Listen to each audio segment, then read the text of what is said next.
Hello. Good morning.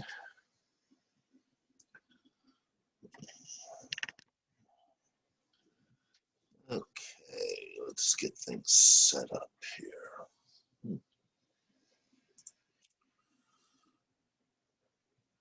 We'll wait a couple minutes since only 8 of you are here so far. We're getting some more.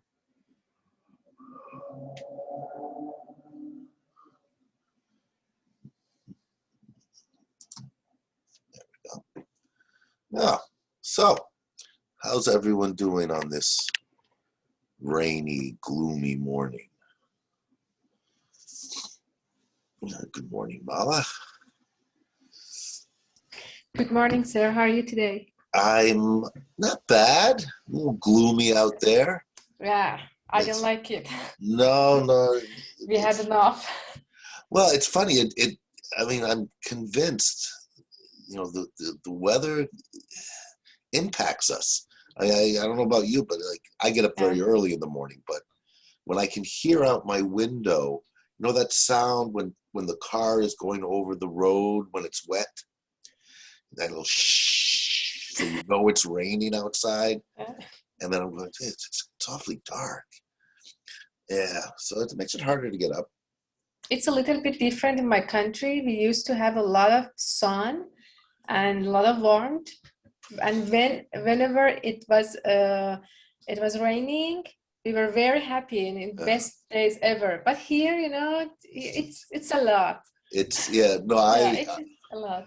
I lived in Los Angeles years ago, and it didn't rain much, and it was always kind of an event when it did.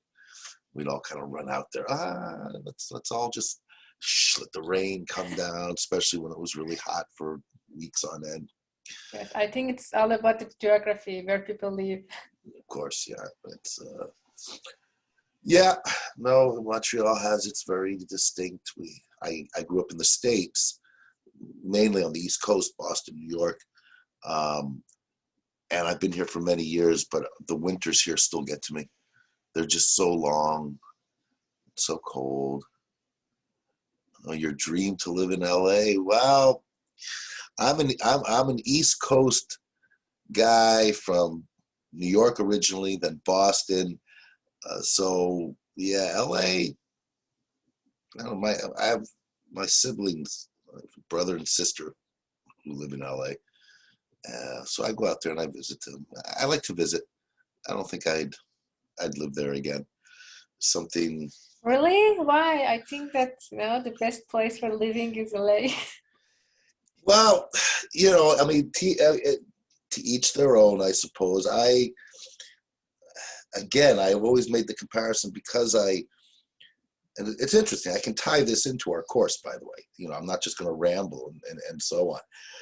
It's just a very different mindset. And part of it, I would argue, is due to the weather, right? Due to the climate that you live in.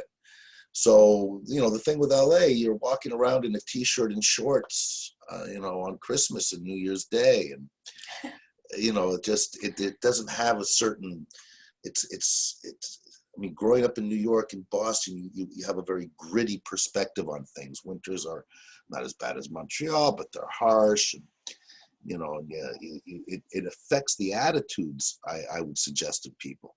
So out in LA, at least my experience of LA is, everyone's always smiling. At least in where I lived and what I did in LA, and so much of it seemed phony. I wanted someone, just don't sit there and smiling like everything. How you doing? It was, oh, great, I'm doing great.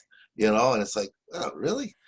Can we be honest? I mean, so yeah, I always tell the story when I finally left after being there for almost 2 years, I guess. I left, I got back to New York, and I got off the airplane at LaGuardia Airport, and I went to buy a pack of cigarettes at a little kiosk. And the girl behind the kiosk was reading a magazine, chomping on gum. And she didn't even look at me. She goes, "What do you want?" I went, "I'm home." You know, someone who's not going to just smile and go, "Hey, how you doing? You having a great day? What can I get you?" It's just, you know. So that's me. No, I mean my brother and sister have been living there for many years. They absolutely love it. Um, but and I like to visit. It's fun. They take good care of me when I go out there. So that's good. All right. Well, we have a few more of us here. How's the reading coming? Now, guys, we're almost at the end of the semester. I need you to be really honest with me now so that I can plan our next couple of weeks accordingly. Who's finished the book?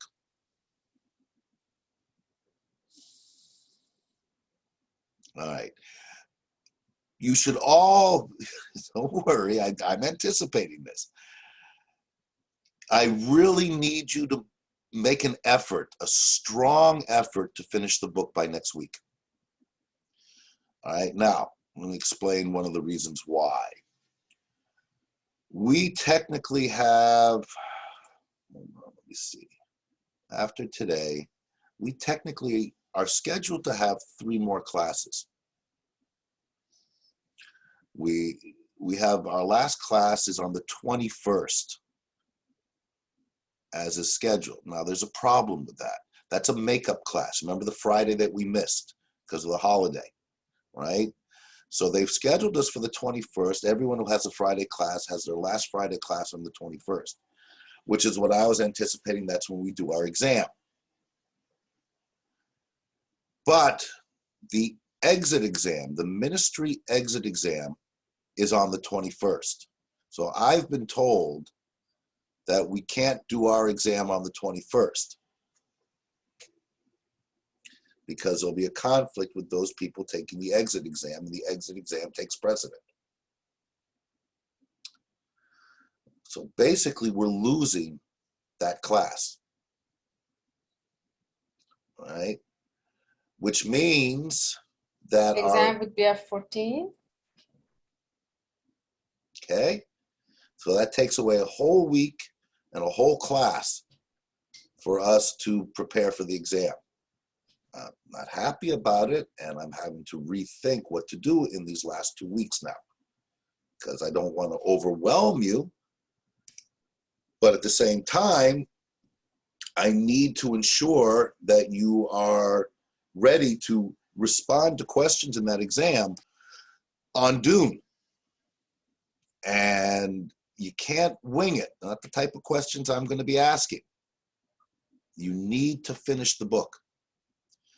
So I have a lot of other material that I was going to want to go over, post for you guys, have you guys read regarding the counterculture of the 60s, and so on. And I'm going through it now, trying to decide what we're going to have, what we'll actually have time to do.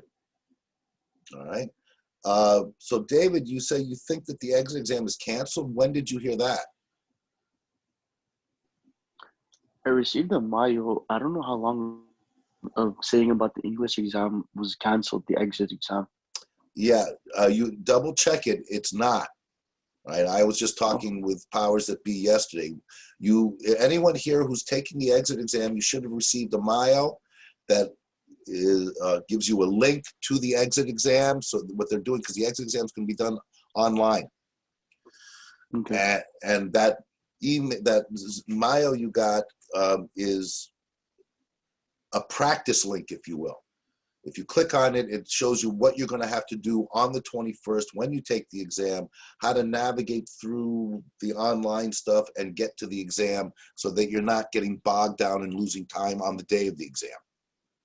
Okay. If I hear anything else, I'll let you know. And if we can get that class back, that would be great. Yeah, I'll double check. Yeah, double check. And that goes for anyone else if you're taking the exit exam. I have to deal with this because I teach the English 103 class, and pretty much everyone in that class is taking the exit exam. So there has been a bit of confusion. If you're not taking the exit exam now, you will be. You have to pass the exit exam in order to get your deck. And if you're not doing it this time, the next time, because the last two were canceled. Now they have to do it, and they're still doing it online. And hopefully by next time, it'll get back to normal, and you'll be doing it at the college in a classroom. All right. So back to Dune. Okay. Anyone here feel like they're not going to be able to finish it by next week? Be honest. Okay, so you have that much more to do, Mala. All right. And thank you for being honest and sharing that, because I'm sure you're not alone. I'm going to really encourage you to push as hard as you can. I'm sorry, I'm just looking here. We cannot have the exam the day before. I mean, on May 20th. I wish. I was throwing that idea out there, and I'm still going to push for it. But basically, what I got out of my meetings yesterday was, no, we have to do the exam on the 14th. Okay, so I'm still fighting to do it at another time. The problem is, logistically, it's a real mess. Some classes have their exam on campus, some of them have it on Zoom. We have to maintain social distancing, and then people are scheduling exams during that week because of the 21st issue, and there's all kinds of conflict, and we got to keep it manageable. All right. Now, you're saying, I'm pretty sure I cannot finish the book. You got to get it finished by the 14th. All right. I don't know what to tell you. Right. You've had the book all semester. All right. And we have been concentrating on it since the midterm. So plan now to have it finished, because the exam is going to be very much about the book, about Dune, right? And we're going to tie it in. I'm not going to be introducing, because of our time situation. I wanted to really get into the Johnson administration and the Vietnam War. We're just not going to have time to do that. It's a very involved subject. So I am going to put up some stuff about the counterculture, what we call the counterculture. And this relates back to a theme that I've been pushing in relation to the book Dune and how it correlates with events of the 1960s. And, this idea of the hero, this idea of, certainly in terms of the politics, that's why you have all the documents about Kennedy and the Cuban Missile Crisis. So yeah, that is going to be something that you will be able to use in the final exam. So you will have that to refresh. You're all pretty familiar with it. But it's also now where I want to try to really navigate in relation to the book and the 60s is this blending, as we've been discussing, of religion and politics as a means by which a new worldview is formulating. And it's very much contingent on this shift. It's been building gradually over many years since the Enlightenment of turning inward as opposed to looking outward for salvation and answers and that kind of leadership, right? We look towards the leader, whether it's a political leader or a religious leader and so on, to give us guidance. We've talked about this, and we see how this is brilliantly laid out for us in Dune, right? The power of the Ben Gesserit to instill these religious beliefs in these communities, intentionally doing so in anticipation of being able to manipulate those communities down the road by exploiting these religious beliefs. All right. We could spend weeks and weeks talking about this in Dune and its ramifications in relation to actual situations that have evolved in our society as there's been movement away from religion, certainly in the 60s, very much so. I would argue, a big component of why the counterculture really had to start looking elsewhere, partly inward, but still through community. And a lot of that is in relation to the exploitation of drugs, which we see, right? Because you just had an assignment about what happened at the end of book 2 and the ingestion of the spice and this otherworldly experience that it brings. And it's very detailed, how Jessica, by becoming the Reverend Mother, is absorbing all the knowledge of the previous Reverend Mother and others, right? This is a process that they all go through if they become a Reverend Mother of this particular community. It's almost as if there's a connection with all the other Ben Gesserits who've become Reverend Mothers, right? And as you've noticed, it gets intriguing because she's pregnant at the time. And the fetus, there's all kinds of cultural commentary here, the fetus absorbs and has the same experience. So when Alia is born, right, remember there's a 2-year jump from the end of book 2 into book 3. Jessica's baby, Alia, is 2 years old. But she's a 2-year-old who has the mind and the physicality, even though she's very small at 2. She walks perfectly, and she has the mental capacity of an adult. I'm tempted, if not today, next week, if there's time. Has anyone seen the movie? Right, there was a television series done with it, and then there was, not the new movie, obviously, we haven't seen that yet, but the, I think 1980s David Lynch version. And no, I think there is another version in 2000. Yes. Yeah, I tried to watch that one, but it was really old. It seems really old, and it wasn't interesting. I just saw the maybe 20 minutes of it. It wasn't good. Yeah, well, there's a lot of debate. Let me just see something.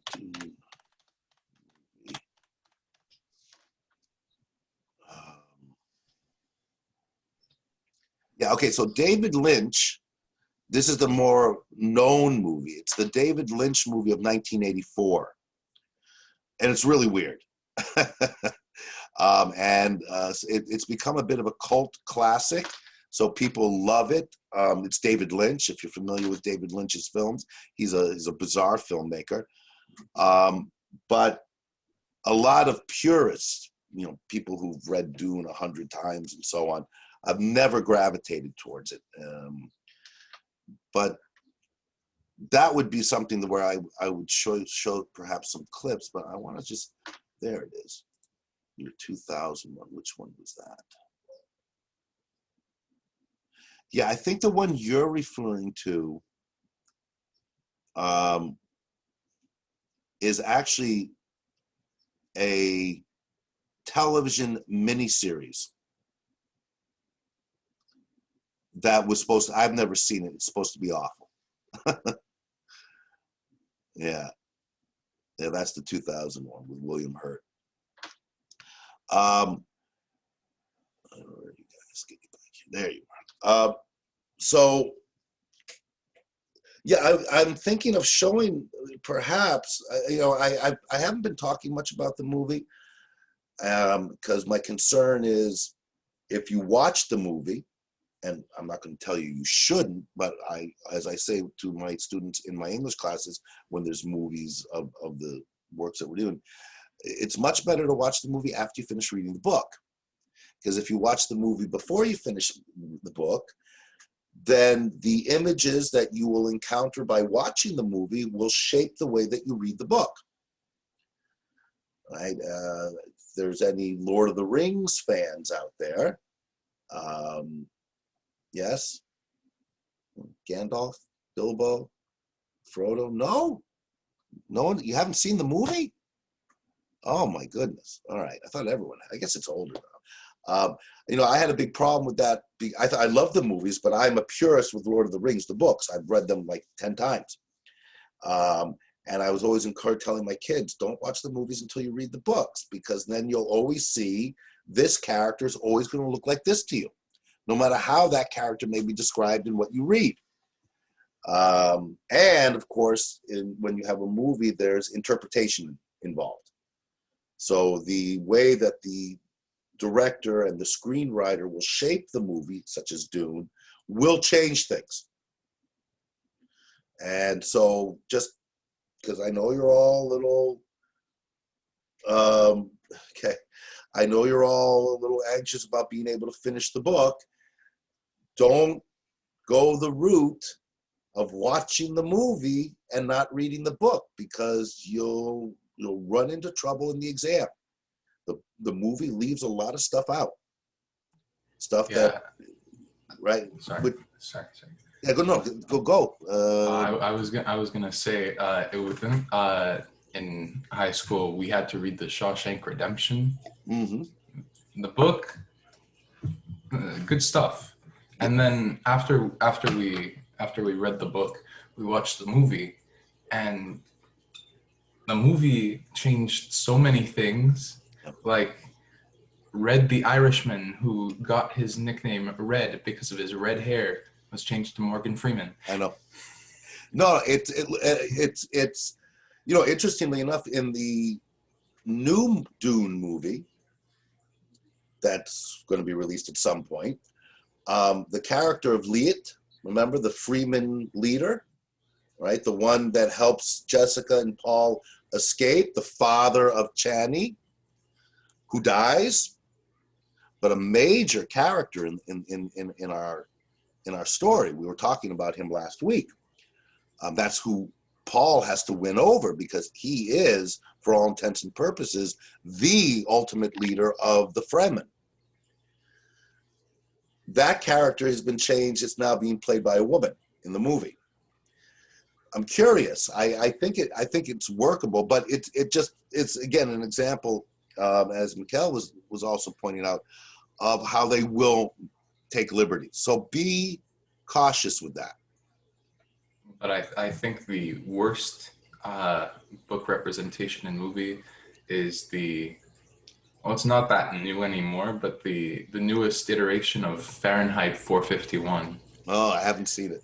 They really. The only thing that it has to do with the book is that they don't like books. That's the only thing it has to do. That's the only thing they have in common. Is that the one that shows on HBO?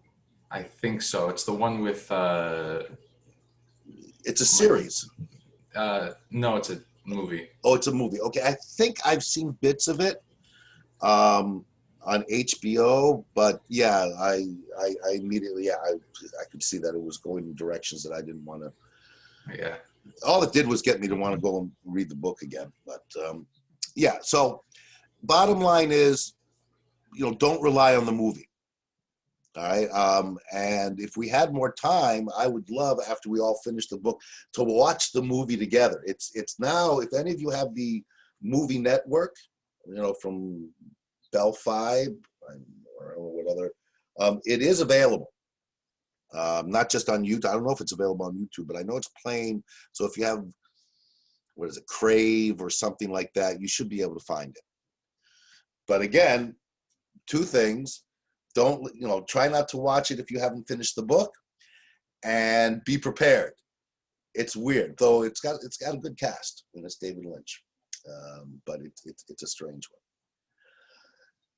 So that all being said, what I want to do today is I want to go back and look at certain things in the book as we've been doing. Look at the text together. The beginning parts of part 3. I'm not jumping too far ahead because I know that that'll leave some of you behind.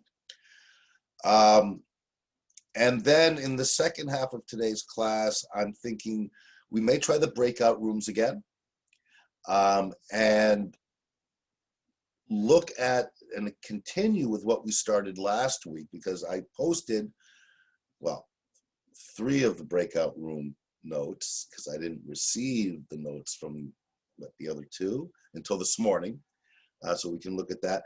But what I want to do with that, the reason I think that it would be helpful to kind of riff off of those things, these are obviously important elements of the novel that really touch on every aspect of the novel and touch onto themselves as well. And it's a good means, I would suggest, and we'll see how it goes, by which to discuss all aspects of the novel through the lens of the Ben Gesserit, of the Fremen, of the Missionario Protectiva, right? Because what we're looking at and what you want to really be attentive to as you continue reading is the evolution of Paul, right? Remember, it all circles back to, you know, our initial conversations about the hero.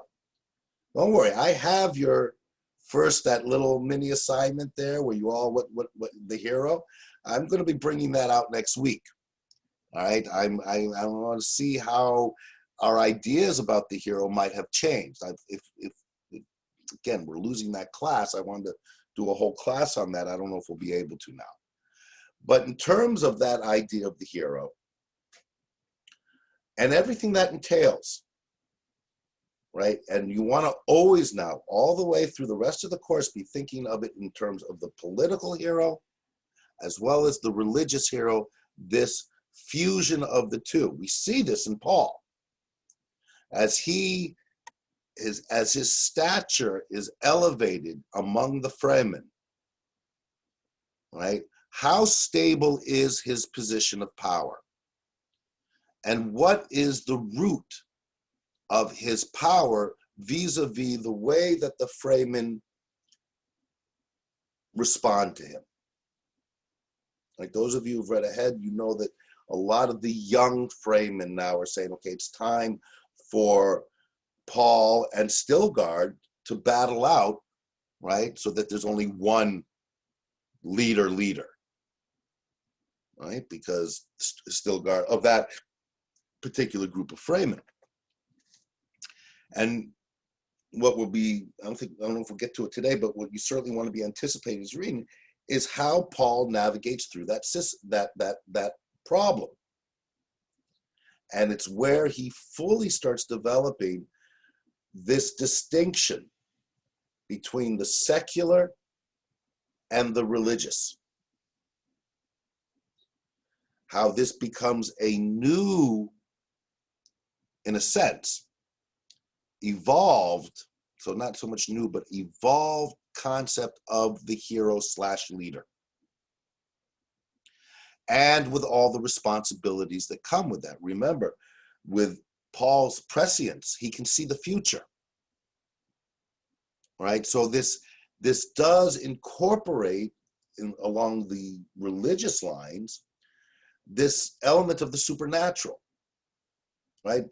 Dune has been criticized by pure science fiction aficionados as incorporating elements of fantasy, right? There's a lot of tension between those who love fantasy and those who love science fiction. They're not the same, right? The idea of science fiction is very much to be rooted in scientific possibilities, not fantastic possibilities, right? And we see a lot of that, right, in Dune. But we also see a bit of the fantastic. Right? It's explained to some extent through this use of the spice, a drug. Can Paul actually see the future? We know at the beginning he has dreams. He has seen Chani in his dreams. But once he gets onto Arrakis, once he is he's ingratiating himself with the Fremen. Once they have that orgiastic spice party, if you will, right, at the end of book 2. When we first see him in book 3, he's not sure whether he's dreaming. The drug has an effect that elevates Paul, right? Because of his biology to a certain extent, right? As the product of the breeding mechanisms of the Ben Gesserit, right? He does become the Messiah, the one, which comes with certain powers. How much of those powers, how much was it necessary to ingest the drug, the melange, the spice, in order for those powers to be fully realized? And if those powers can only be realized through the use of a drug, how real are they? Right? And this is something, again, I asked already, so no one's finished. I'm very curious to see what your responses are going to be when you see how this novel ends. What do we know that Paul, one of the things that drives Paul when he debates, is this his role to take on these responsibilities with the Fremen? And what we see this back in book 2, one of his main concerns through his prescience, by seeing the future. Remember, he sees the future, but he doesn't always understand what he's seeing. And that's scary if you have that ability. One of the things that he sees that he actually says he wants to prevent, which he uses as a justification to continue to build and that leadership quality among the Fremen, is the vision of a universal-wide jihad in which millions, if not billions, of people would die. Remember, at one point, he turns a bit on his mother. You are going to lead us to the jihad. The you being, it's tricky, right? This is literature. The you being the Ben Gesserit. Remember the power of the Ben Gesserit. They are shaping the world. And they are shaping the world to prepare for the Messiah, which they plan on breeding. Remember, they were anticipating that it would be the next generation, but Jessica broke protocol. Jessica said, defied the Ben Gesserit wishes that she have a girl baby to satisfy her Leto. It's not her husband, it's her lover, right? Who wanted a male, and that was, the product of that was Paul. The whole thing with the Ben Gesserit, and this goes into their Missionario Protectiva, is to shape the world, shape the universe, to conform with their image and their views of what they want. Their, if you will, and this goes back to what we've discussed a lot, utopian vision, their end game. And we're always talking about what's the end game with a world view, with a world ideology. When we're looking at communism versus capitalism, right? The West versus the East. What is it that they're looking for in the end? Is it simply, and this is played with constantly in Dune, what is the end game? What is the end vision for the Fremen? What's their worldview? What do they want in the end?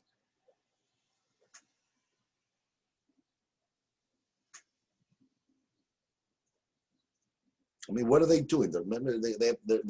They're saving all the water. Think back to what their leader, Liet, right, Keynes. One of the things that Paul does to ingratiate himself with Keynes is he shares that same vision, which is to transform Arrakis into an oasis, if you will, to change it from a desert planet into a planet that can grow, that has water, right? It's a huge ecological project that the Fremen are utterly devoted to and patiently waiting till they can accumulate enough water by saving all the water from the dead bodies and so on, to work towards this Garden of Eden, if you will, type. And I use that image purposefully because the Fremen are driven so much by their religious beliefs. And when we meet them, those religious beliefs seem to mesh with an ecological vision of a utopian type of planet where they can then ipso facto live in a peace and harmony and away from hardship. They Fremen live an extraordinarily difficult life.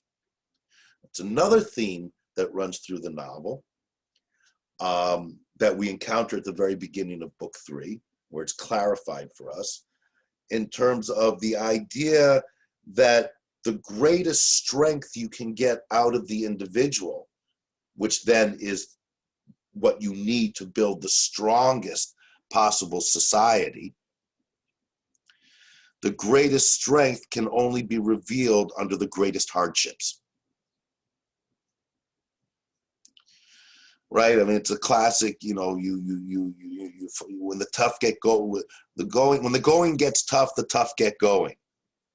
Right? We know that because of the way that the emperor, not the Baron, the emperor and his Sardaukar, remember, his elite fighting force, where do they come from? How are they recruited? What makes them so powerful? And it's revealed that because they are recruited from a prison planet where the conditions are so extreme that 60% of all the prisoners that are sent there die. Those who survive are then recruited into this special elite fighting force. And the reason they are so effective is because of this idea incorporated into the novel that it's only under great duress that the strongest you can be realized. That, of course, is mirrored in the Fremen, because it's the Fremen who are more powerful than the Sardaukar. People can't believe it. Everyone is terrified about this special elite fighting force bred on a prison planet that the emperor has. No one can stand up to them, except the Fremen do. And the reason the Fremen do is because their conditions are so harsh, right? So that's what. Now, okay, so that tells us about, you know, having to go through really tough times to be a fighting machine. But of course, it goes beyond that, because it's an ideology. It's an idea. And we see it in Paul as well, because Paul, of course, is realizing his strongest self, necessary for him to achieve that stature of Messiah, the one. Right? It's a common, and note that it's always in combinations. I come back to religion and politics, the secular and the theological. And much of the world vision that is developed in Dune is predicated on a recognition of the need to bring these two things together, even if it's manipulatively so. All right, even if it's the implanting of superstitious beliefs onto a community, knowing that that community will think it's real, right? Religious worship. Though we know that if it was implanted by the Ben Gesserit, that it was made up, designed specifically to, in a sense, leave that community vulnerable. Right? So it's a commentary, in a sense, on the limitations of religious belief. That it, on its own, it cannot prevail, except for those who have absolute faith, right? But in the hereafter, and all that comes with that. But in terms of how to develop and have a community grow, the commentary, the worldview that's being expressed in the novel says religion is not enough. Not only is it not enough, but it's also a commentary that we have no evidence of religion, of these things as actually being, but we can implant it, the power of persuasion as a political tool. So religion becomes, in the book, Dune, very much politicized. It's used specifically to manipulate the masses, to make them more pliable, more so that the powers that be, the Ben Gesserit, or whoever, can then trick them, in a sense, into doing what they want. That's the idea behind it. But of course, it's not that simple. Because, and this comes back to Paul. So Paul is seen by the Fremen as the Ma'udaib, right? The savior. And they believe, they're anticipating and waiting for the savior, because this idea of a savior, of a Messiah, has been part of their culture, initially implanted by the Ben Gesserit many, many years before, generations before. And they have now becomes an absolute part of their way of thinking, an absolute part of their worldview. It's not questioned, right? And if you think of, how religion has worked prominently in the same way through most of human history. It's only in the post-Enlightenment world that there's always been some who've questioned and challenged religion throughout time, but it was always a very small part of the population. With the advent of scientific revelations and so on coming out of the post-Enlightenment period, more and more people were questioning the validity of religious belief, especially institutionalized religion. More and more were coming as research was conducted, and they were able to find new discoveries related to religious texts and so on. The more it was revealed that these texts, the Bible, the Hebrew Bible, the New Testament, and so on, as examples, were not written by God. They now could prove scientifically that they were written by men. And they were written over an extended period of time and put together and redacted and everything else. I mean, it's a whole field of scholarship to track down sacred texts and to understand their origins, to know that the only evidence we have of, say, any elements of the New Testament, say the Gospels, that would have been written even close to the time of Jesus, are fragments about this big. What we have is the evidence are writings that were written 300, 400, 500 years later. Right? So there's a lot of, well, who wrote the originals? And that leads, of course, to a lot of skepticism regarding the literal understanding of these texts. And it's an important distinction to make here. The difference between looking at these sacred texts literally or allegorically. So if you take a story, say, of Lazarus be rising from the dead, right? A well-known story from the Bible.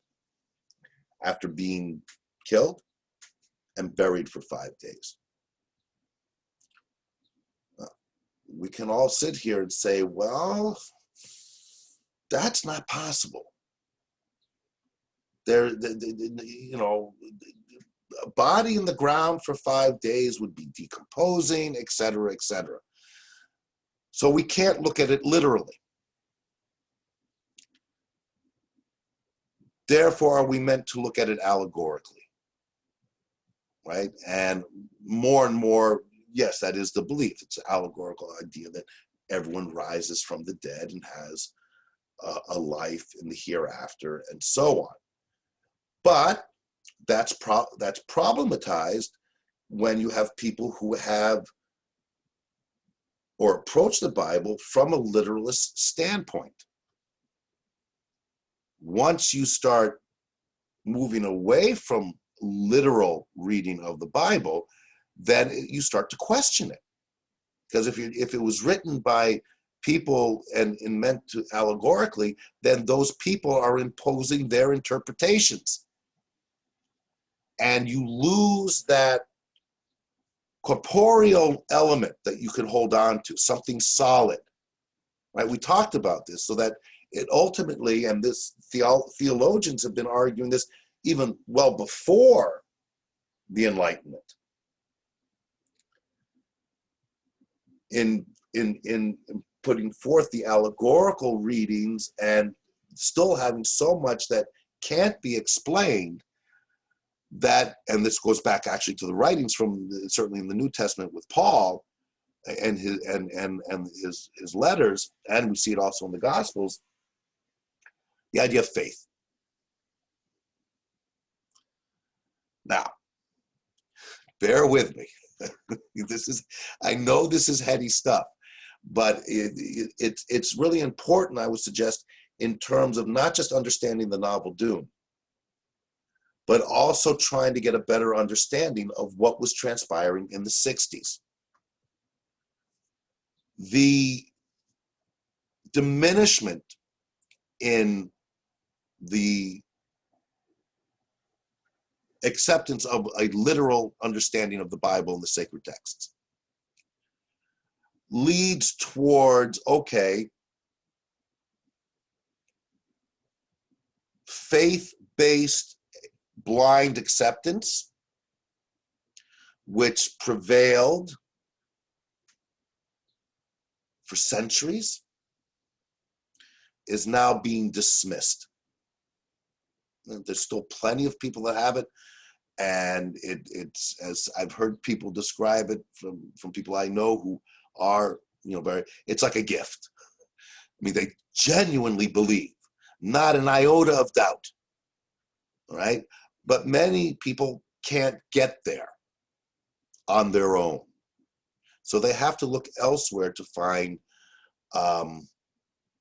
comfort, right? Because that's, if you have an absolute belief in something that is offering you salvation, which is what these sacred texts do if you live a proper life,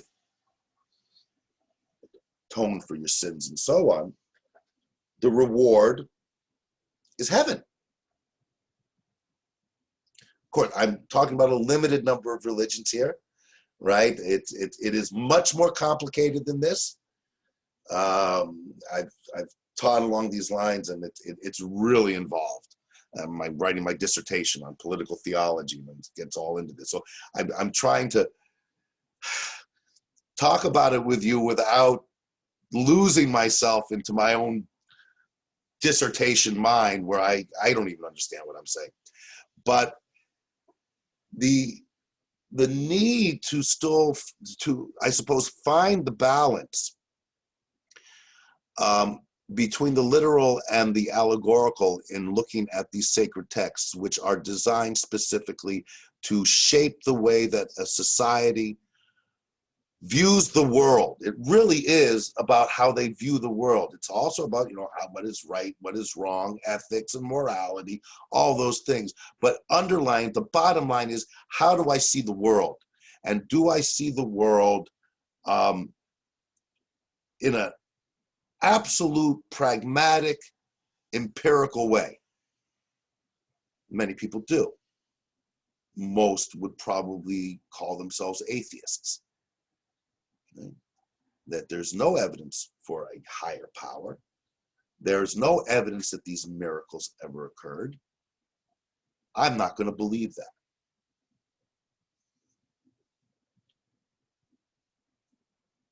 But then you have people that will choose to be open to the possibility. I'm sure you've all had these discussions with family members and friends. Where, yes. I lost to your mention. Oh, what did you say? What would you not believe? So, well, if you dismiss, if you do not believe in the sacred texts, right? If the stories that we see in the Bible, if you dismiss them, right, for a variety of reasons. One is they can't happen. Lazarus can't come up from the dead after 5 days. And then you also, more importantly, I would suggest, recognize that these stories were written very much to address certain occasions in history. So they have these miracles and prophets and so on, if we're looking at the Hebrew Bible, and even dietary laws and so on, that were designed to protect the community from the dangers of what could be out there. Many of the dietary laws in many different religions were to ensure that people wouldn't eat, say, shellfish, because shellfish could have food poisoning, right? Because it doesn't have the cleanliness. They didn't have the technology, obviously, then. So there's strong evidence to show that when those dietary laws were introduced, it was because there were these huge outbreaks of people dying from eating shellfish. I mean, this is, again, if you get into the deep study of this stuff. But if you dismiss these texts as having been written or introduced in the same way that the Ben Gesserit introduced them, right, through the Missionario Protectiva, where they were introduced for pragmatic reasons, not spiritual, political reasons, not spiritual, then it's much easier to dismiss them as a political ploy and then move away from the idea of what allegorically these stories are suggesting about salvation. Okay. And of course, all these stories and myths and superstitions, because these are all part of what the Ben Gesserit are disseminating, have an extraordinary appeal to the individual and to the masses, because they address the unknown. It all, it all comes down to that to a large extent. We don't know what happens after death. And that's scary. We want to know. I want answers. Well, I will present you with answers here in the Bible. And if you present those answers, not as overtly, here's some ways of thinking about it. I can't tell you absolutely, But you know, there's more. There's this philosophical way of interpreting, allegorical way. Look at these stories, you know, basic stories of, you know, the cycle of life, and together we can discuss this and try to have a better understanding of the world around us. Well, great. That's what we do when we are in our classes, and when we study philosophy and literature and art. That's exactly what we're trying to do. But we're not given, and we're not giving any absolute answers to it, because we don't have them. We acknowledge that. That's why there's so much ambiguity in literature and art. It can be interpreted different ways. And because the artists, the writers, aren't telling you this is the way you should think. Or better yet, this is what you should think. It's more trying to open up your minds to be able to think about things in different ways. The sacred texts, whether it's the texts of the Missionaria Protectiva of Dune, or whether it's sacred texts in our own world, were not presented that way. They were presented as absolute. And it was extraordinarily effective, because that is instilled into a community. While there may be skepticism at first, if that society designs its curriculum, if you will, its whole education, its whole cultural way of life, its world vision, on the belief that that sacred text is true, after a couple of generations, you are going to have almost a full consensus of people not questioning it, accepting it as fact. And if they're challenged on that, which is what ended up happening in our world even before the Enlightenment, then that's when it gets, for me, it gets fascinating. Because that's when you have discussions about faith, and you have discussions about rationalizations and allegorical interpretations of these stories, which I believe are very, very much very important, and very much can offer a similar type of comfort, a more profound type of comfort than just blind faith. This goes back to Greek myths. And myths in general, which, you know, one of the most common mythological stories that were very much incorporated into certainly sacred texts in the Judeo-Christian tradition are the mythological stories of the hero, the savior, the one. This goes, I mean, if we had time, we'd be reading Joseph Campbell's A Hero with a Thousand Faces. It's a brilliant book, but it's very involved. We'd have to have a whole course just on that. We'd never be able to talk about Dune or Kennedy and things like that. And I don't want to just introduce it in a very superficial way. But the point being that this pursuit of developing these stories by which there is a hero who can lead people, that allow people to have something to follow, with an end game of being salvation and eternal life, are as old as human beings. How we respond to them is what changes.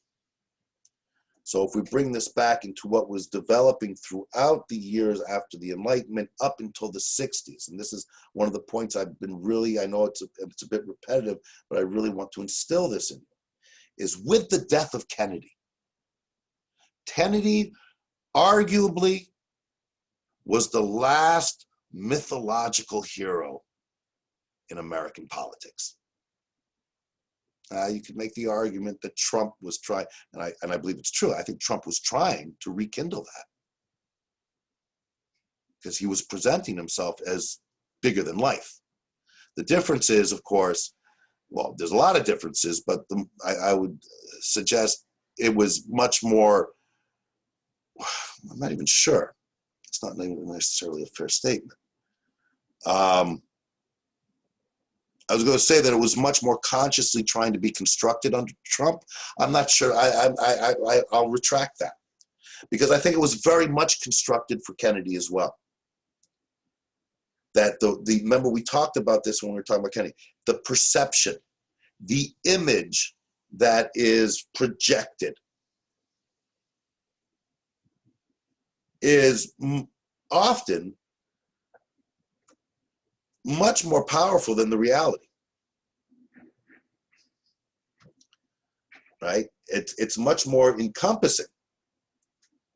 I watched Troy, the movie Troy with Brad Pitt, right? And I had certain issues with it, but you know, because it's all dealing with, you know, myths that but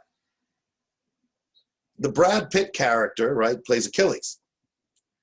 And I watched I don't know, Mala, I know you've seen it, I don't know if anyone else has, but you know, he's not real. You know, when he fights, there's one scene where he's got to fight a one-on-one fight with this monster, this giant. No one's going to beat him. And it's very cleverly done because Achilles, you know, it's nonchalant. He just does this one move, one stab, boom, over. You know, it didn't have this long, drawn-out battle because it's Achilles. And Achilles is larger than life. He's meant to be. These characters from Greek mythology, Roman mythology, all mythologies are larger than life. Fascinatingly, of course, when we look at the Greek gods, right? This is before the advent of Judaism and Christianity, where the monotheistic approach of one God, multiple gods, Zeus and all, you know, everyone up there, you know, sitting and controlling. But what's so noticeable about these stories, these mythological stories, is all the flaws and faults and very much human qualities to these gods. They're petty, they're jealous, they're mean, and all this. And that had a great appeal, obviously, in ancient Greece as a means by which to try to understand their world. These gods were created to help explain why there hasn't been rain. Going back to Mala, right? We're talking about the climate. We need rain because we need our crops to grow. Otherwise, we're going to have, we're going to starve. Why isn't it raining? There must be some power that controls the rain. We must have done something wrong that power is keeping the rain from us. This is a natural, instinctual way that we operate as human beings. Sorry, I just want to add something funny. In our country, they said that when there's not raining for a long time, some Ayatollah said that it's because of the guilt. People are guilty, and it's the reason for that. This is common. We get that everywhere. I mean, I you know, in deeply religious Christian organizations in the United States, yes, if you watch, I mean, you can watch them. They're on Sunday mornings, and they'll come out and say the reason that there was this disaster is because you didn't pray hard enough, or because you've lost your way, or because we're allowing this in our society, you know, whatever that may be. So it's been going on since the beginning of mankind. And even today, because we're talking a lot about how we've moved away from that with the Enlightenment and scientific discoveries, which are disputing so many of the things that we believe because we had no way of understanding it in any other way. But even today, and this is getting a little off track, you know, there was, but not really, because I would say much of this movement away from religious belief, away from the acceptance of these sacred texts, happened in the 60s. As a result, again, my argument, it's only partial, right? I mean, other factors obviously played in, was with the death of this last mythological hero. And not just the death of Kennedy, but how he dies, right? He's assassinated, political act. And that led to a rejection of so many things by that culture, losing its last hope for a leader, saying it doesn't work, looking at the history, saying it never works, always lets us down. We have to find a different way, a different approach, look to something different for our salvation. Because the seeking of salvation, for seeking for a better life, right, which is in a sense a type of salvation, is an innate, instinctual human quality. If we can't find it in the usual places, if we are saying, oh my God, it's not in religion. The rejection of religion was already in play. And remember, we talked about this, that we saw this through the 20th century. So it was channeled towards politics.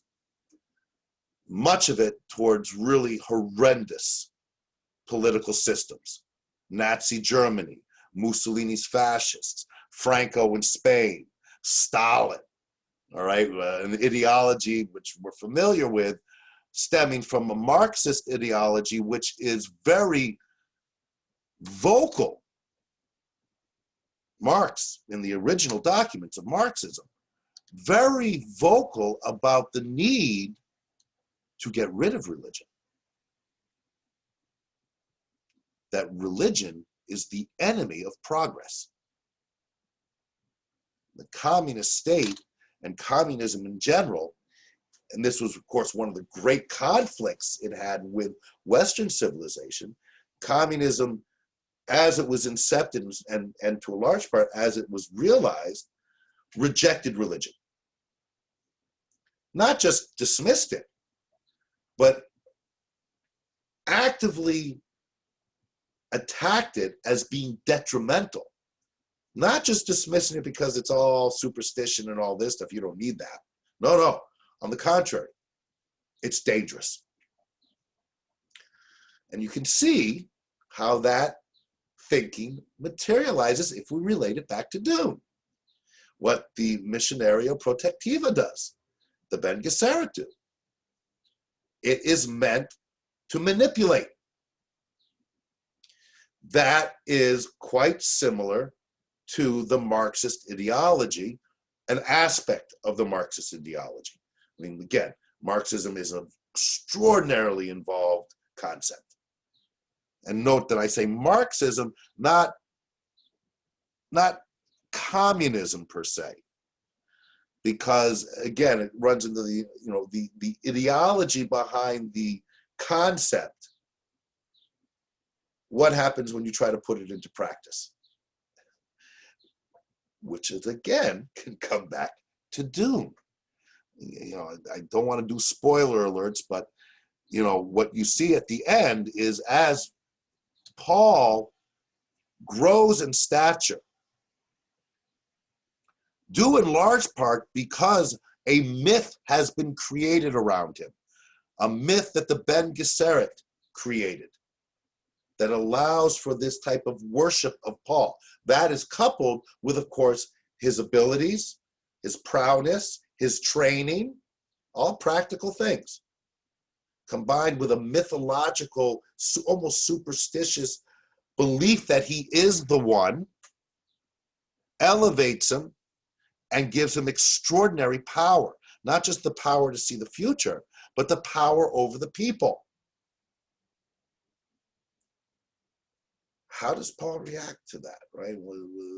What's the line from Spider-Man? With great power comes great responsibility. And one of the things we want to be looking at, a couple of things, is Paul's power legitimate.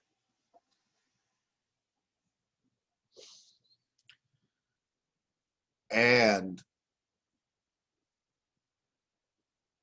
how does Paul handle that level of power? And what I'm getting at with this is often when we look towards revolutionary change, and that is the traditional revolutionary change. Let's look at the Russian Revolution, right? We have in place a government, emperor, and all this stuff that is oppressing the people.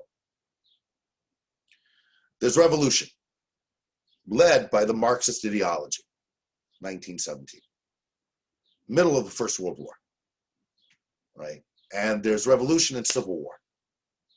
And ultimately the Tsar is defeated, his family wiped out, other than Anastasia, who manages to escape. And a new governing body is instilled. This is, again, not just the Russian Revolution, revolutions in general. And a new governing body is instilled, the governing body that has come to save this society, save them from this oppressive regime that has not allowed you to grow, that is not allowing you to seek out and achieve satisfaction and salvation, among many other things. We've come, we are supported by the people, we have won the day, we are now in power. And how often that new entity, while coming in with legitimate ideological ideas concerning helping the people, once they have that kind of power, it starts to change. It's history. We can trace this back to the earliest revolutions, thousands of years ago. Because once you get there, you have to maintain your power. How do you deal with opposition and so on? And in the case of the Russian Revolution, which I think, again, we can tie in with our discussions of the early 1960s, is how the ideology itself got twisted. It's one thing, the individual, right? And that's something we're looking at with Paul. Once the individual achieves that level of power, they can get, drunk on that power. But in the Russian Revolution, in the case of that, it was so rooted in this ideology, this Marxist ideology, which again, I encourage you all, go read the Communist Manifesto, go read the early works of Marx and Engels. It's a very appealing system. If especially in our day and age of social justice. And you see a lot of that today with people who are, being accused of being communists or socialists and so on, because much of this idea of social justice stems from that. But what can't be forgotten is how easily corruptible it is. Not just the people involved, but the worldview involved, the ideology behind it. And we want to see this in Paul, as Paul is getting up here. Remember, he's constantly saying, I am going to avoid, I'm doing this. His justification for continuing down this path is in large extent done to try to prevent a universal jihad. Professor? Yes. I'd like to verify what is said. Mm-hmm.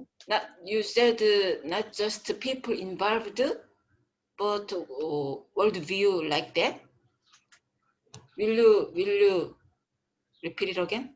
Yeah. So what I'm getting at is, we're all probably familiar with the idea that power corrupts. Absolute power corrupts absolutely. So an individual gets into a position of power. Often they can be corrupted by that power because now I can now I can do that. I have the money, whatever it is. In these types of revolutions, and using the Russian Revolution as a specific example, a revolution that is really predicated on a very specific type of worldview, ideology. that it's not just the people in power that become corrupted, right? They want to have 20 mansions, and they're stealing money from the people, and they become bad guys. But they corrupt, and it's debatable whether they do it intentionally or not, but they corrupt the ideology itself, right? The concept behind it. You can see this to some extent even in the American Revolution, right? That produced the Declaration of Independence and all those documents that are really the foundation for liberal democracy. But in order to navigate a country, and this was particularly the case with the United States, going into post-World War I, where now they've become an even greater economic power, that in order to maintain the power, in order to maintain the system, to move progressively forward on an economic and a sociological, political level, those very basic principles that are so appealing about the ideology that led to the initial revolution, whether it's the American Revolution or the Russian Revolution, for that matter, the French Revolution, has to be changed. At least the decision of those people in power believe in order to maintain their power, in order to stave off opposing ideologies and opposing worldviews that are a direct threat to our way of life, we have to some extent, corrupt that which is the foundation of that very way of life. Right? Example, okay, I know I'm sounding a little cryptic. What has to be done in a time of war that is detrimental to the foundational principles of most ideologies? Where do we draw the line? Where do we stop? Right, go right down to the ideology behind the Bible, the 10 Commandments. Thou shalt not kill, right? Thou shalt not kill. Do we really have to be told that? Don't we know that when we're little kids? Okay. But it becomes ingrained as an ideology that then manifests into the political. But of course, any political entity throughout time is very much involved with killing. You're killing your opposition. You're going to war. You're killing. You're executing people. State execution is killing. I mean, it goes all the way back to the Crusades, rooted in the most fundamental Christian ideology. It's the Crusades. They're going there for God. God, as God is interpreted, God, in this case, Christian God, God of Jesus, of peace, right? Very much in many respects in opposition to the Hebrew God, who is much more wrathful. Eye for an eye, tooth for a tooth. No, not the Christian God. It's about love and all these things. And yet, on the orders of the Pope and the political leaders of the time, the kings and so on, we're going on a crusade. What are we going on a crusade for? We're going to go to the Holy Land. We're going to liberate the Holy Land from all the heathens, all the Jews and all the Muslims. And what are we going to do to them? Well, what was the Crusader cry? Their chant, their mantra. Kill them all. God will know his own. Think about that. That's back in a day where there was this fervent belief in the absolute reality of a God who makes those decisions. Right? I mean, but of course, I mean, the irony of it all, because in any war, pretty much any war in the history of mankind, right? We're going to war with God on our side. Well, that's exactly what the people you're warring against are saying. So we're pitting our ideological understandings of God. Our God is the right God, and yours isn't. But of course, wait a minute, we can't say that because we only believe in one God. How do we reconcile that one? Less of a problem now because most wars are not fought with the idea that we're doing this in the name of God. We may give lip service to it, right? Depending on what country it is, and most countries, the United States included, have a huge element still of religiously rooted individuals. You listen to any American president's speech, it's almost always ended with "God bless America." Right? So there's that element that has to be appealed to. But, when they pull up their sleeves, I don't think the generals and the politicians who are involved are thinking that much about God. They're thinking about resources that we have to protect in order to protect our way of life, in order to ensure that we can still survive economically and so on, all these other reasons. But they still will dress it up in theological language. And that, everything circles back to this, is that need in order to govern to have both. That you can't, as much as you say there is a separation of church and state, there really isn't. It's just different. And that's something I want us to be really thinking about.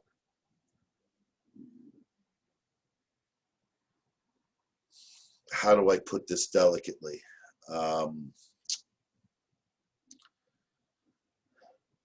In anticipation of what's coming in 2 weeks. How's that?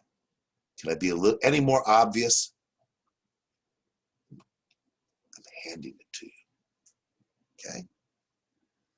Right? There'll be some element of that you will need to be able to talk about when you take your exam. Because this is what I've been trying to design the whole course to really delve into in terms of worldview and worldviews, both the real worldviews of the 60s and, quite frankly, the worldviews we have today, that there are both the political and the theological elements that shape it, and to really understand what it is, and to help explain why then actions are taken today. Because ultimately, we're talking about Dune, we're talking about the 60s, all fun and so on. But ultimately, what I'm striving for, and certainly what I get out of teaching it, is so that I have a better understanding of today. If I can't apply what we are learning here to today, to my life today, and my continued pursuit of trying to figure out, what is my role in this vast universe and all this stuff. I mean, that's what it's all about. And I'm hoping that by the way we're exploring this and rooting it in these worldviews of the 60s and earlier, this whole clash between the two major powers, and what we're seeing in Dune as exploring it, is ultimately going to give us a greater perspective on looking around what's happening to us today, regarding the pandemic, regarding politics, around anything else in the world, because we live in such a global environment now where we have instant access to anything that's happening anywhere in the world. How do we digest this? How do we understand it so that we can anticipate and work towards trying to always, with the idea of there's got to be some kind of system out there that would, right, give us some kind of salvation? All right. It's 10:25. Let's take a break.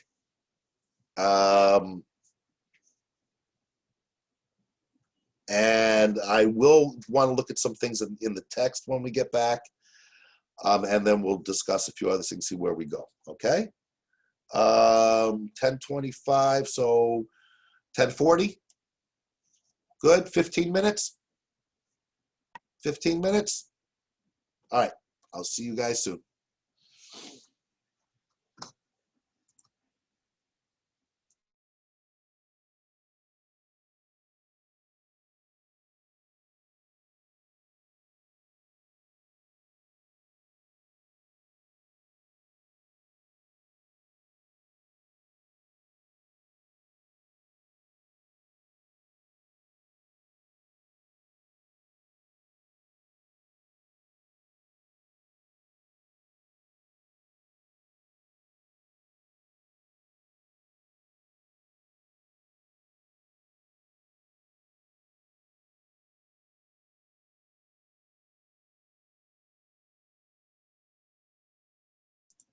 That good.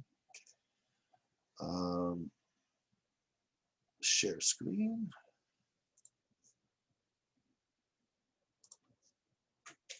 So let's go look at a few things. I'm try and go through it fairly quickly. But again, part of the purpose of doing this is to alert you regarding what you might want to be attentive. Remember, especially now since you're racing towards the end of the novel, and you may read a little faster than I would want you to, because you do need to finish the novel before the exam. But you want to now at this stage be looking for certain things. Anything related to what we've been talking about. Okay, politics, religion, the hero, the what's going on with Paul, and so on. And as I've mentioned to you throughout, be attentive to these things that begin the chapters. Yes, they're cryptic. We still don't know who she is. Don't worry, you will by the end. But these, and again, this is a little shout out as well in thinking about the final exam. Okay, we got a little taste of this on the midterm. The more you become familiar with the text itself, the more these can start making a little more sense, especially if you think about and read them in relation to the general themes that we are discussing in class. Okay, so deep in the human unconscious is a pervasive need for a logical universe that makes sense. Well, isn't that what we've been talking about? And how do we make sense of it? But the real universe is always one step beyond logic. It's a fascinating statement. And yeah, can argue of the truth of it, because logic can't explain so many things. Hence the need for that theological component that addresses the illogical things, the things we can't explain, the things that, I shouldn't say illogical, the things that we can't apply our logic to. That's, again, in religious terms, that's often where faith comes in. I mean, the whole, going back to the Christian analogies, in that final form that became the doctrine of Christianity and the writings that were included in the New Testament Bible, was the Christological understanding of Christ. This had to be sorted out. What is Jesus Christ, the Messiah? But what is he? Is he God? Was he a man? Right? Because he was crucified, he died. So how could he be God? God can't die. And if he's God, what about the Father God? We're a monotheistic religion. We believe in one God. A major conundrum. And what was decided upon was I was going to say pseudo-logic, but a kind of logic, but a logic that's missing a piece that has to be replaced with elements of faith. And that is that Jesus Christ is both fully 100% human and at the same time 100% divine. That's the only way they could reconcile these human. It's very important to recognize the human components of Jesus, just the whole crucifixion, right? And the suffering, physical suffering. A divine individual is not going to suffer as Jesus suffered in the Passion. That is human. But Jesus is also God. How do we reconcile that? Still debated. But what was insisted was a strict adherence and belief and acceptance of this illogical notion of being both fully human and fully divine. In order to be a true Christian, you have to believe that. Now, how do you force someone to believe something? You can entertain it, but how can you know for sure? And if there are people who have that kind of faith, they don't need logic to explain it. It's just, I believe it. And they do. I would argue, many of them absolutely do. Some may say they do, but if you put them to the test. And it becomes an important issue, because does the human mind have the capability to fully believe something that you can't prove empirically or logically? Or is that person who's believing that consciously or subconsciously shutting a part of their perception down?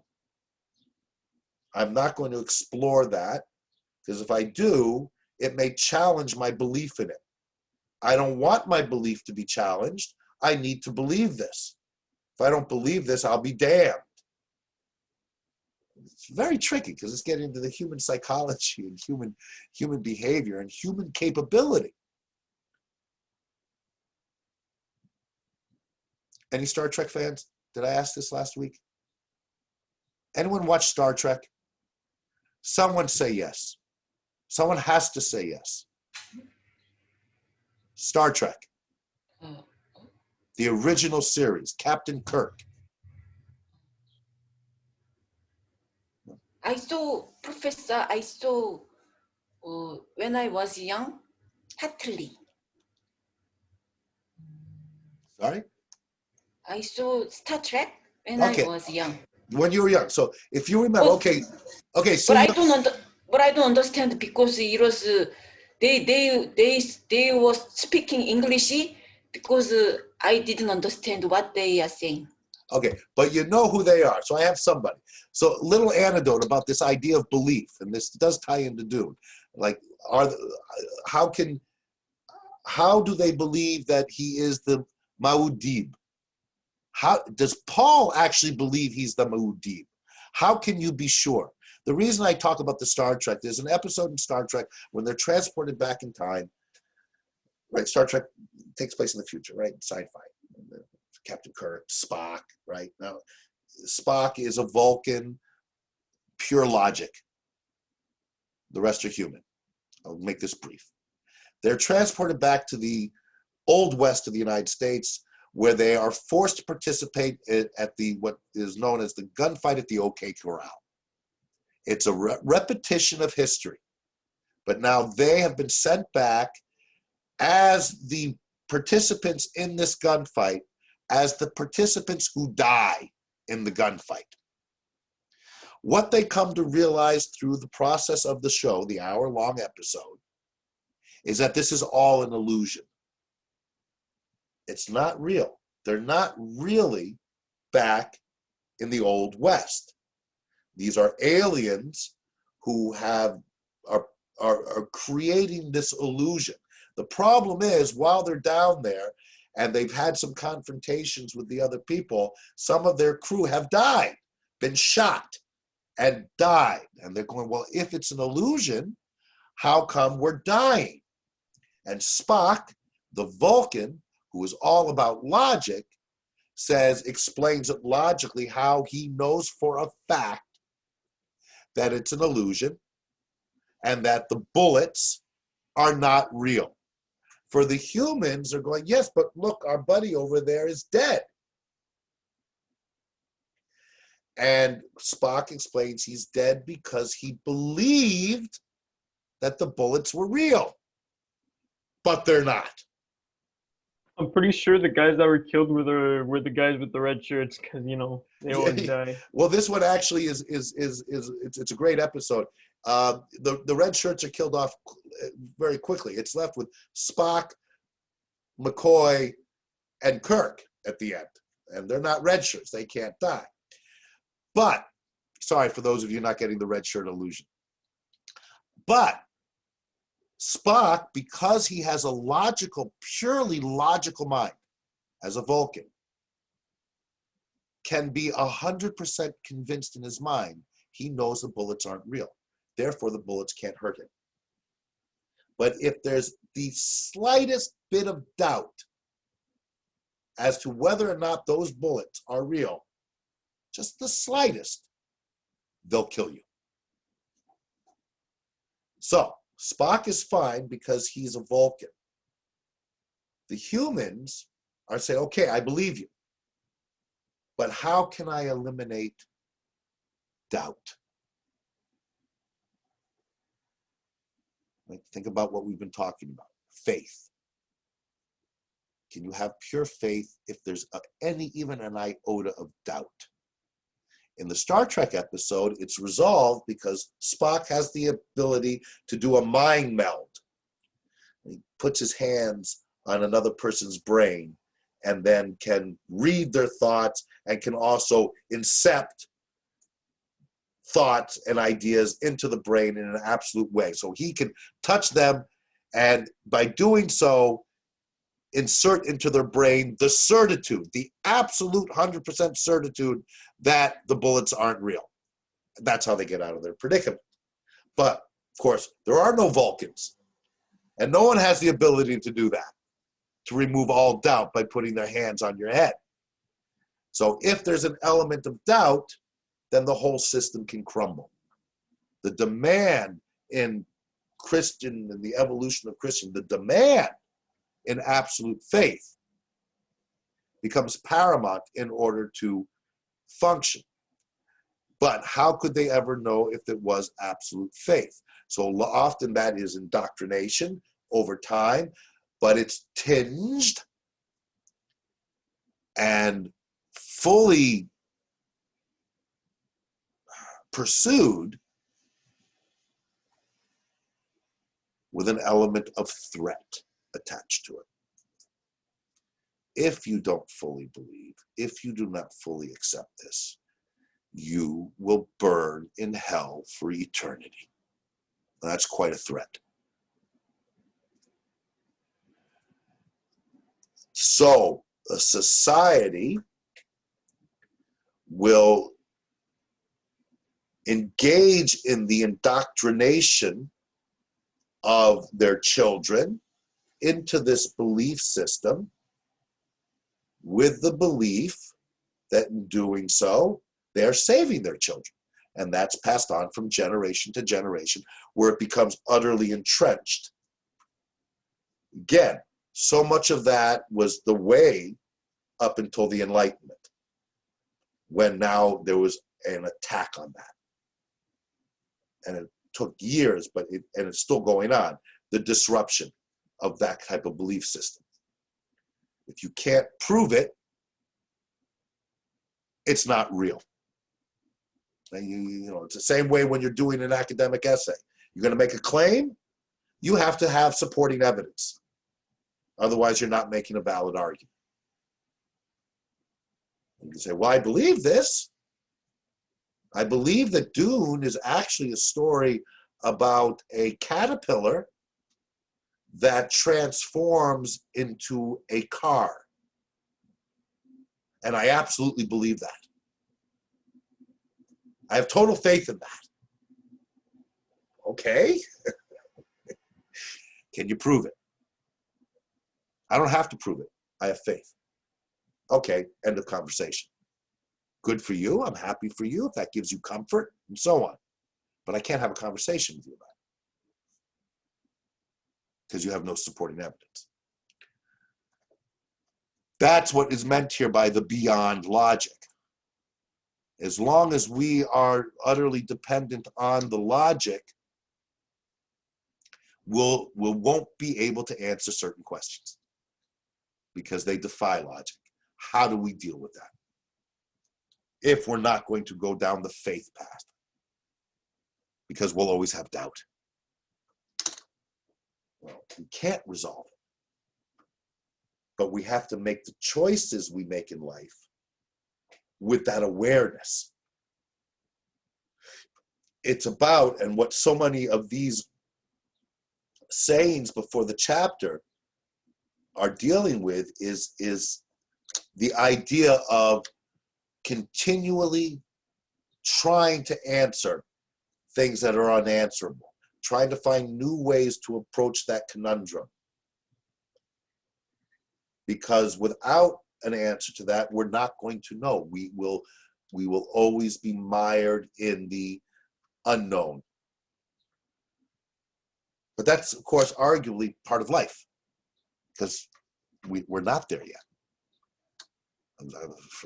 Discussions I had with atheists, I will argue with them saying,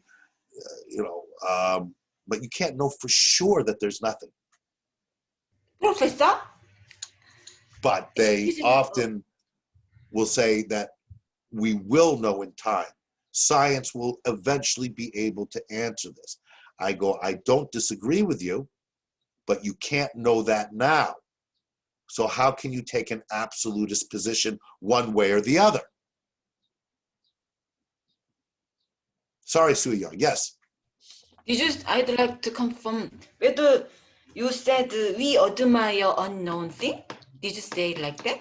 We admire unknown? Not that we admire, that we can't escape the reality that there are things we don't know. We can't escape the reality.